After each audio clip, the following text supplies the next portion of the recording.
Magandang umaga mga bata. Parang hindi ko kayo naririnig, hindi ko kayo marinig, parang hindi pagising. Magandang umaga sa inyong lahat.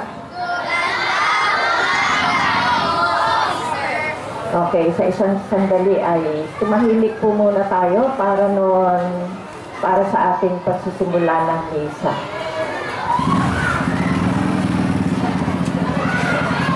Pwede po bang tumahimik yung nasa likod?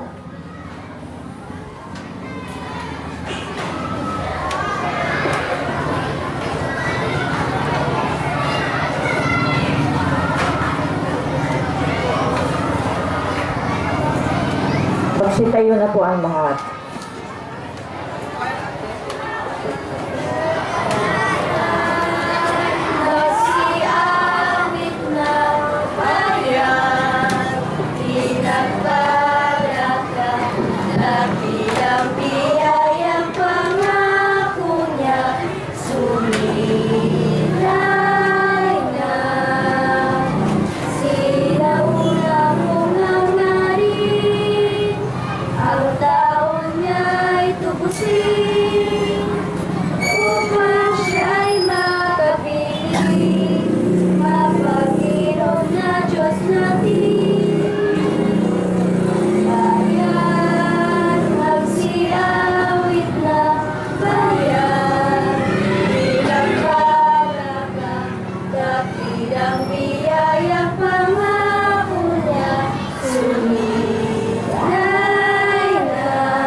At ng Espiritu Santo.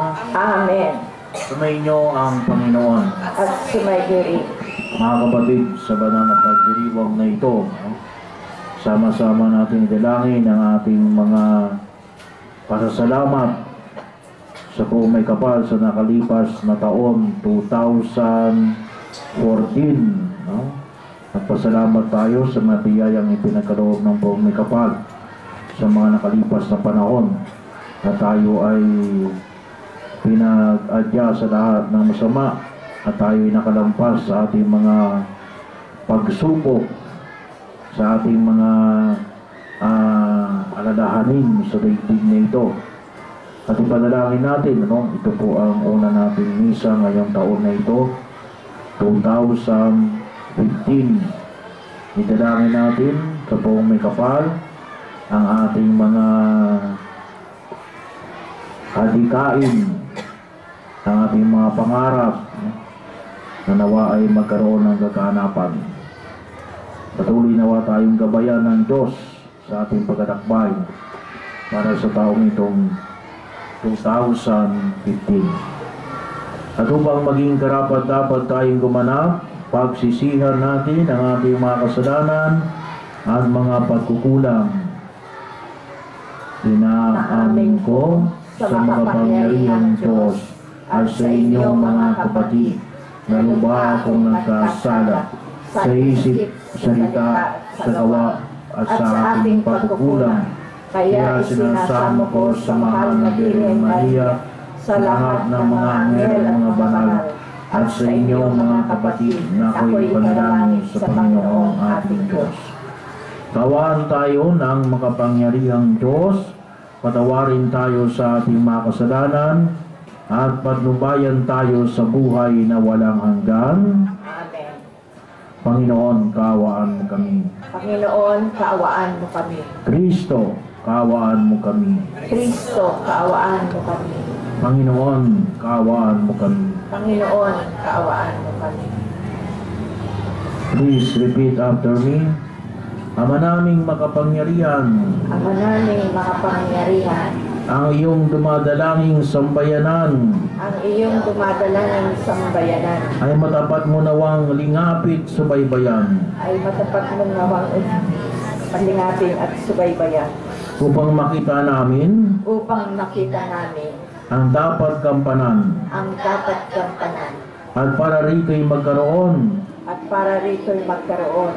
ng kami ng kakayanan ng kanyang kakayanan. sa pamagitan ng Jesucristo, Sa pamamagitan ni Jesucristo, kasama ng Espiritu Santo, kasama ng Espiritu Santo, magpasawalang hanggan. magpasawalang hanggan. Amen. Amen.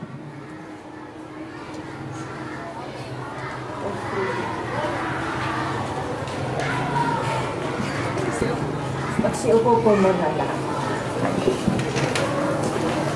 Pagbasa mula sa sulat sa mga Hebreo.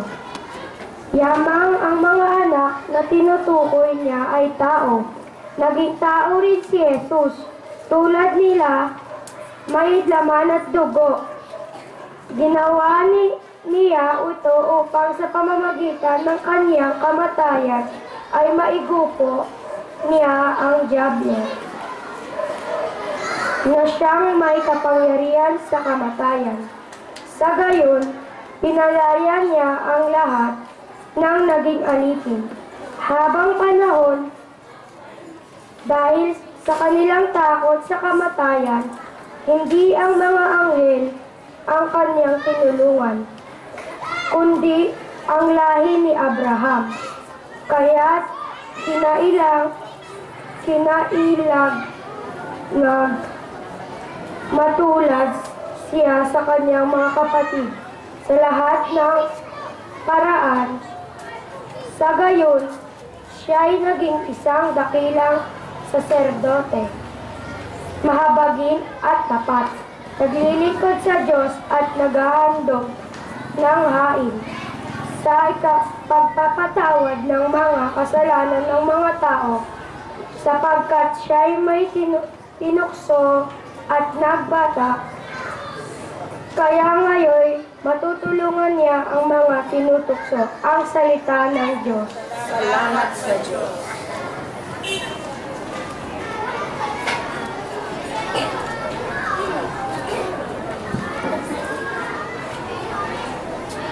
Dapat na ang Diyos, itong Panginoon,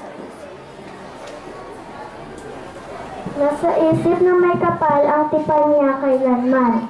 Nasa isip na may kapal ang tipan niya kailanman. Dapat na ang Diyos, itong Panginoon ay pasalamatan. Ang kanyang ginawa sa lahat ng bansay dapat ipaalam. Siya ay purihin sa ubi ng awit ating papurihan. Ang kahanga-hangang mga gawa niya'y dapat na isaysay. Palakpakan niya kailanman. Tayo ay magalak, yamang lahat ay tunay na kanya. Ang kanyang pangalan, ang pangalang banal, napakadakila. Lahat ng may nais maglingkod sa poon, dapat na magsaya. Siya ay hanapin at ang kanyang lakas ay siyang asahan. Siya ay hanapin upang mamalagi sa kanyang harapan. Nasa isip na may kapal ang tipan niya kailanman. Ito'y nasaksihan ng mga alipin at anak ni Abraham. Gayon din ang lahat na anak ni Jacob ng kanyang hinirak. Ang Panginoong Diyos ay ang Panginoon, siya ang ating Diyos. Sa kanyang paghatol ay ang nasasaklaw buong sansikulob. Nasa isip na may kapal ang tipan niya kailanman. Ang tipang pangako'y laging nasa isip niya kailanman. Ang mga pangakong kanyang binitawan sa lahat ng angkan.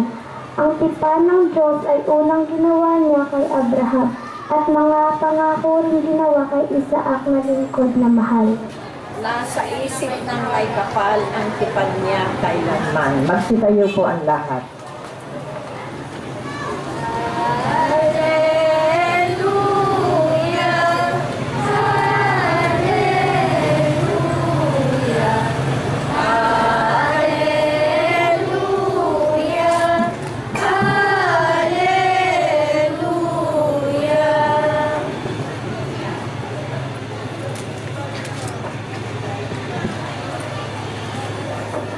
Sumainyo ang Panginoon. At sumayin. Ang mabuting balita ng Panginoon ayon kay San Marcos. Puri sa iyo, Panginoon.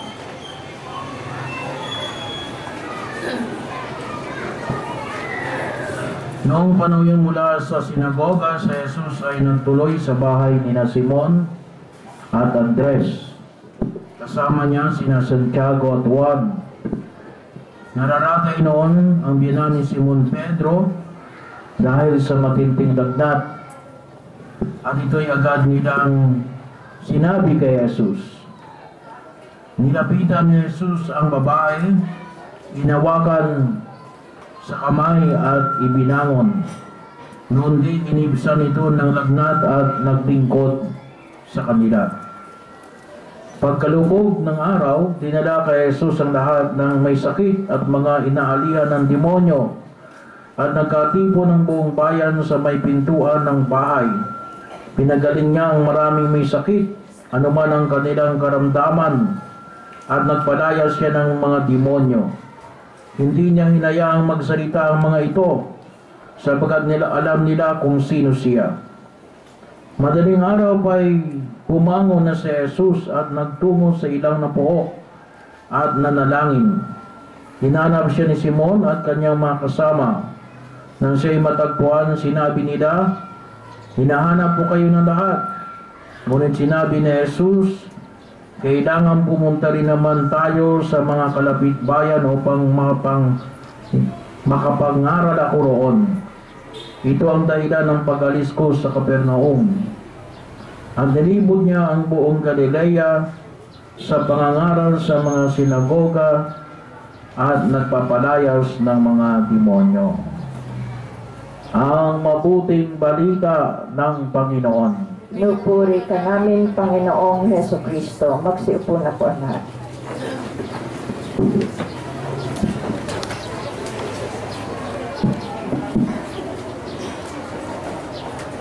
Sumainyo ang Panginoon. So, tulad ng sinabi po natin kanina, ito yung unang araw ng ating pagmimisa sa taon na ito, 2015. Kaya manigong bagong taon sa inyong lahat. Happy New Year! Happy New Year! Kala ko hindi happy, So, tayo ngayon ay tinatawagan ng buong may kapal, sa paanyaya na ipinahiwatig ko sa atin sa Ebanghelyo ang ating napakinggan. Pinagaling ni Jesus sino pinagaling ni Jesus ngayon sa Ebanghelyo? May pinagaling ba si Jesus? Sino? Sinong pinagaling niya? Babae. Sinong babae? Walang pangalan yung babae. Kano-ano? Kano-ano ni Pedro yung babae? Kilala niyo ba si Pedro? Si Pedro ay isa sa mga Isa sa mga 12 apostoles ni Jesus. So, ito ay isa sa kanyang mga disipulo. Ito yung tinatawag nating pinili ni Jesus na maging kanyang kasama. Isa sa 12.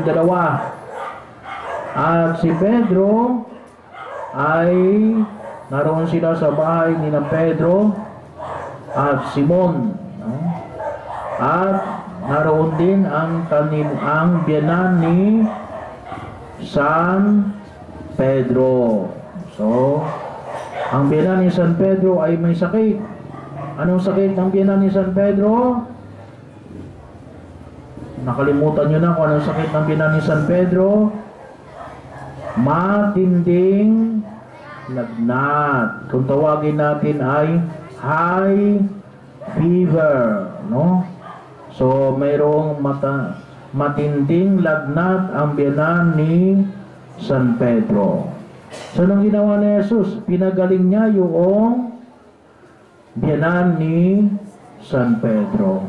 Pagkatapos na mapagaling ni Jesus yung biyanan ni San Pedro, anong ginawa ng biyanan ni San Pedro? Naglingkod siya sa ating Panginoong Jesucristo at sa kanyang mga alagad, no? So, kaya po, una, ipinapanalangin natin ang mga may sakit, no? Yung ating pong patron, kilala niyo ba yung ating patron? Sino ang ating patron? Si Saint Martin de Porres. Ano? Pakiulit nga. Saint Martin de Porres. Ano? So, siya ay taga Latin America, no? Katulad ni Pope Francis, taga Latin America, no? Kailan si Saint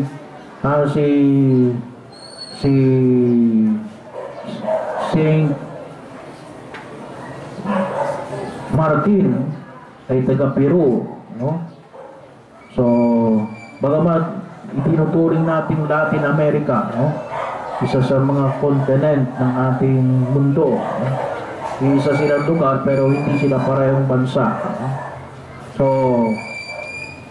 siya ay itinuturing natin si Saint Martin de Porres bilang patron ng ating parokya at patron ng mga may sakit, no? So, patron of the sick, father of the poor. Pakiulit nga ninyo, patron of the sick,